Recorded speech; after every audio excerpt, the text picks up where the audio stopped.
Well, here we have a gallery with a show at the fair, of course, but also a show in the center of the city. What's the idea behind that? Well, TEFAF attracts so many people. We used to, not maybe this year, but in general attracted a great number of visitors. And I thought that it would be nice also to have an exhibition which also integrates TEFAF into the town of Maastricht and the other way around.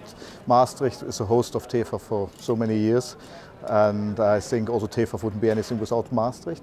In the same style as here, or? In the same style as here, some of the same artists, also based or focused on a group of monumental sculptures by Karel Appel, which he did in the 1990s, among almost 3-meter bronze and an 18 pieces installation out of bronze, a whole forest. And for your booth here at the fair, what is in general the art we can see, and what are your really top pieces? Well, generally it's works on paper, also some paintings and sculptures from the 15 to the current days. The favorite piece, it's always, or the most expensive, it's always that people say, what is your most expensive piece? I always said it's not fair to say. Each piece in each price level has an importance when I choose that. Yeah. And I am wondering, what is this all about? Well, this is one of the pieces by Karel Appel. It is called The King's Altar.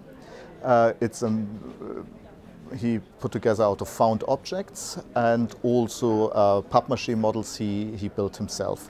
Karel Appel started as a sculptor very early on in his career, and with this type of assemblage, he put together different material which he found material, and he started already in the late 40s.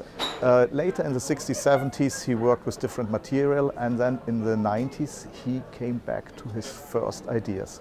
And this is one of the icon pieces of this new movement which he found. At that time he had several studios, one in America and one in Italy, and that one he conceived in his studio in Italy. And from the fair we go to the city center, as von Baeyer is the first art dealer to have an exposition outside of the fair and in Maastricht during TEFAF. I saw the space actually developing in the last couple of years, and for that I made a concept which would work, and showing some of the artists at my stand and then similar work or additional work of the artist at that particular setting. 2 years ago we started the restoration and rebuilding. So all the floors and volumes you see here we put in last year. And I think now 1.5 years ago everything is finished and we are ready to organize this kind of events.